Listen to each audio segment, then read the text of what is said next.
توافر علم کافی نہیں، 60 حدیثیں بیان فرمائی ہیں۔ دوسرا کہے تو مجھے جواب تو دینا ہے، حق کو ظاہر تو کرنا ہے، یہ دوسری وجہ ہے کہ کلام مجید نے کھائی شہا تیرے شہر و کلام و بقا کی قسم، علم ہو اور ساتھ اللہ اور اس کے رسول کا ادب تعظیم احترام ہو ہے، اور یہی امام اہل سنت میں پایا جاتا تھا۔ امام اہل سنت، امام عشق و محبت، پروانہ شمع رسالت رحمۃ اللہ تعالی علیہ، محدث بریلی، آپ کے بارے میں یہ جو کہا گیا کہ جس سمت آ گئے ہو سکے بٹھا دیے ہیں، یہ واقعتاً بات یہی ہے کہ جس سمت بھی آئے ہیں اس سمت سکے آپ نے بٹھائے ہیں۔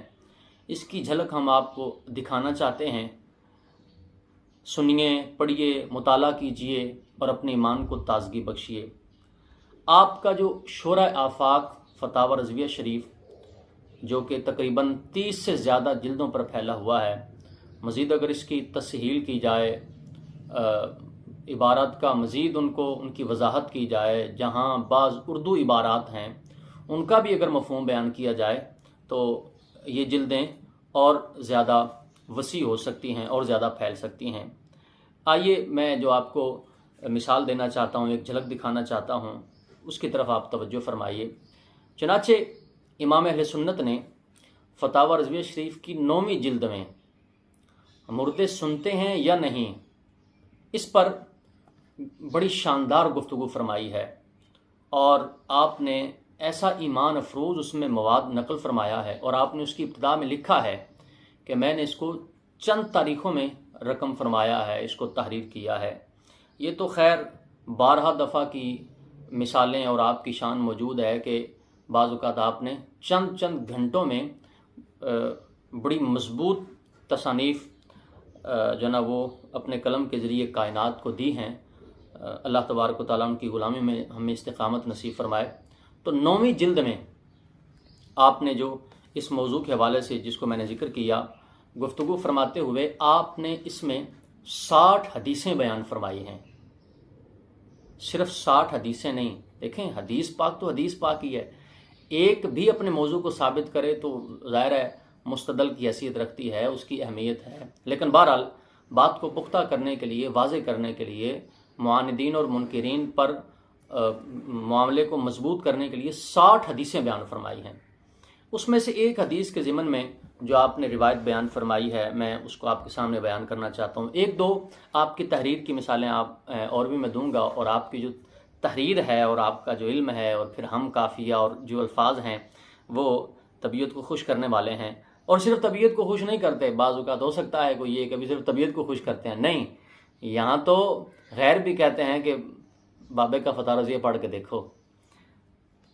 حدیث نمبر 38 میں آپ نے تتمہ حدیث کے نام سے اس روایت کو مکمل فرمایا۔ عطاف کہتے ہیں میری خالہ مجھ سے بیان کرتی تھی، میں بے ہی لفظ پڑھ کے سنا رہا ہوں تاکہ آپ اس کو سن سکیں اور سمجھ سکیں۔ 9ویں جلد ہے، صفحہ نمبر 722 اور 23 پر، کچھ حصہ اس کا 722 پر ہے،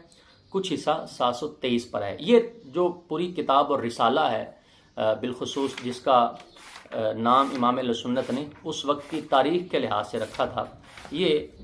مطالعہ کرنے کے قابل ہے۔ اس کا نام ہے حیات المواد فی بیان سماع الاموات، جس کا معنی اور مفہوم یہ ہے بے جان کی زندگی مردوں کی سماعت کے بیان میں۔ تو اس میں آپ نے اس بات کو ذکر فرمایا، 9ویں جلد میں آئیے۔ عطاف کہتے ہیں میری خالہ مجھ سے بیان کرتی تھیں، میں ایک بار زیارت قبور شہداء کو گئی، میرے ساتھ دو لڑکوں کے سوا کوئی نہ تھا جو میری سواری کا جانور تھامے تھے۔ میں نے مزارات پر سلام کیا، جواب سلام میں آواز آئی، جواب سنتی ہوں اور آواز آئی کہ واللہ انا نعرفکم کما یعرف بعضنا بعضا، یعنی معنی یہ ہے خدا کی قسم تم لوگوں کو ایسا پہچانتے ہیں جیسا آپس میں ایک دوسرے کو پہچانتے ہیں۔ یہ کہتی ہیں کہ میرے بدن کے بال کھڑے ہو گئے، سوار ہوئی اور واپس آئی۔ مستدرک حاکم کی یہ روایت ہے۔ اسی طریقے سے یہاں جو ایک بڑی جسے کہتے ہیں نا کہ طبیعت کے اندر جلا بخشنے والی بات ہے، وہ یہ ہے کہ آپ نے اس میں تقریباً 60 حدیثیں بیان کی ہیں، 200 قول بیان کیے ہیں مختلف علماء کے قول، اور مختلف علماء سے مراد یہ نہیں ہے کوئی اس صدی کے، پچھلی صدی کے، یا کوئی 200-400 صدیاں پہلے کے، نہیں، اس میں کچھ اقوال وہ ہیں کہ جو صحابہ کرام کے اقوال ہیں، تابعین تبع تابعین کے اقوال ہیں، اور ان کے اقوال ذکر فرما کے اس بات کو واضح فرمایا ہے کہ مردے سنتے ہیں۔ اور یہاں تقریباً اقوال نقل فرمانے کے بعد آپ نے جو جملے لکھے ہیں، میں تنبیہ کے نام سے میں وہ بین ہی وہ جملے پڑھنا چاہوں گا تاکہ آپ حضرات سنیں اور ایمان تازہ کریں۔ آپ فرماتے ہیں کہ تنبیہ یعنی تقریباً 200 اقوال، 60 حدیثیں اور روایات بیان کرنے کے بعد آپ لکھتے ہیں صفحہ نمبر 801 پر، آپ فرماتے ہیں ناظر گمان نہ کرے کہ ہمارے تمام دلائل بس اسی قدر، بلکہ جو نقل نہ کیا وہ بیشتر و اکثر۔ پھر فقیر نے اس رسالے میں یہ التزام بھی رکھا کہ جو آثار و احادیث و اقوال علماء قدیم اور حدیث خاص حضور پر نور سید عالم حی باقی روح مجسم صلی اللہ علیہ وسلم کی حیات عالی و علم عظیم و سمع جلیل و بصر کریم میں وارد ہوئے، انہیں ذکر نہ کرے 3 وجہوں سے، یعنی ان کو 3 وجہوں سے ذکر نہیں فرمایا۔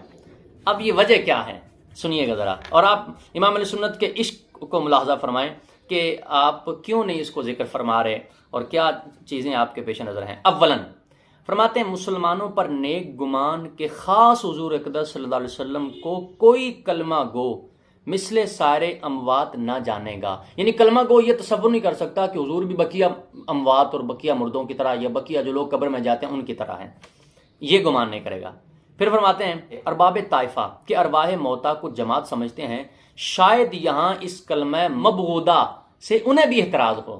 الفاظ ہیں نا، سبحان اللہ۔ اور معاذ اللہ، اب سنیے گا ذرا جملہ سنیے گا، فرماتے ہیں شاید یہاں اس کلمہ مغضوبہ مبغوضہ سے انہیں بھی اعتراض ہو، یعنی ممکن ہے جو مخصوص طبقہ ہے، ارباب طائفہ ہے، انہیں بھی اس بارے میں کوئی نہ کوئی اللہ حیا دے تو ہو سکتا ہے حضور کے بارے میں وہ جملہ نہ بولیں اور اس طرح کا تصور نہ رکھیں۔ اور پھر آگے فرماتے ہیں اور معاذ اللہ جس سے نہ ہو تو استغفر اللہ، یعنی معاذ اللہ اگر جس کو یہ نہ سمجھ بوجھ ہو کہ وہ حضور کے بارے میں بھی یہ جملہ بول دے تو پھر وہاں کہتے ہیں استغفر اللہ۔ جملہ دوبارہ سنیے، اور معاذ اللہ جس سے نہ ہو تو استغفر اللہ۔ اچھا، آگے جو الفاظ ہیں 5-7 یا ایک لائن ہے وہ قابل توجہ، فرماتے ہیں ایسا شقی لئیم، شقی بمانا بدبخت، لئیم بمانا کمینے کے معنی میں آتا ہے، فرماتے ہیں ایسا شقی لئیم قابل کلام و خطاب نہیں بلکہ اس کا جواب اللہ کا عذاب، والعیاذ باللہ رب العالمین۔ ایک وجہ تو یہ، دوسری وجہ یہ ہے، فرماتے ہیں واللہ فقیر کو حیا آئی کہ حضور پر نور صلی اللہ علیہ وسلم کا نام پاک ایسی بحث لا و نعم، یعنی جو لا اور نعم، ہاں نہیں ہاں، اس سے تعلق رکھنے والی ہے، اس میں بطور خود شامل کرے کہ میں ایسی بحث میں حضور کا نام شامل کروں کہ حضور سنتے ہیں یا نہیں سنتے، یہ مجھے حیا آئی، اور پھر قسم اٹھا کے کہہ رہے ہیں کہ واللہ مجھے حیا آئی، سبحان اللہ۔ کیوں؟ اس لیے کہ آپ تو نبی پاک علیہ السلام کے بارے میں جو آپ کے اشعار ہیں، آپ کے نعتیہ کلام ہیں، آپ کا جو نظریہ ہے وہ تو کسی اور انداز کا ہے نا، تیرے خلق کو حق نے عظیم کہا، تیری خلق کو حق نے جمیل کیا، کوئی تجھ سا ہوا ہے نہ ہوگا شاہ، تیرے خالق حسن و ادا کی قسم، وہ خدا نے ہے مرتبہ تجھ کو دیا، نہ کسی کو ملے نہ کسی کو ملا، کہ کلام مجید نے کھائی شاہ، تیرے شہر و کلام و بقا کی قسم، تیرا مسند ناز ہے عرش بریم، تیرا محرم راز ہے روح امین۔ تو بہرحال آپ نے جو اس کے حضور کے بارے میں جو یہ اشعار لکھے ہیں تو ظاہر ہے کہاں تصور کیا جا سکتا ہے کہ نبی پاک علیہ السلام کے بارے میں ایسا کہیں۔ فرماتے ہیں فقیر کو حیا آئی کہ نبی پاک علیہ السلام کا نام ایسی بحث لا و نعم میں بطور خود شامل کرے، ہاں دوسرے کی طرف سے ابتدا ہو تو اظہار حق میں مجبوری ہے، کوئی دوسرا کہے تو مجھے جواب تو دینا ہے، حق کو ظاہر تو کرنا ہے، یہ دوسری وجہ ہے۔ اور تیسری، وہاں دلائل کی وہ کثرت کہ نطاق نطق بیان سے عاجز، پھر انہی اقوال پر قناعت بس کہ جس سرکار کے غلام ایسے العظمت للہ، اس کا پوچھنا ہے کیا ہے، آخر انہیں یہ مدارج و معارج کس نے عطا کیے، اسی سرکار عبد قرار نے صلی اللہ علیہ وسلم۔ آگے فرماتے ہیں سیدی و مولایا الغوث العظم والحمد للہ رب العالمین۔ بہرحال یہ نبی پاک علیہ الصلوۃ والسلام کی شان اور حضور کے غلام امام احمد رضا خان علیہ رحمۃ الرحمن، آپ کا یہ علم اور آپ کی یہ علو مرتبت اور آپ کی رفت ہے۔ یہاں یہ کہنا ضروری سمجھتا ہوں کہ توافر علم کافی نہیں، کثرت علم کافی نہیں، علم ہو اور ساتھ اللہ اور اس کے رسول کا ادب، تعظیم، احترام ہو، اللہ والوں کا ادب ہو، یہی فائدہ دیتا ہے، اور یہی امام اہل سنت میں پایا جاتا تھا۔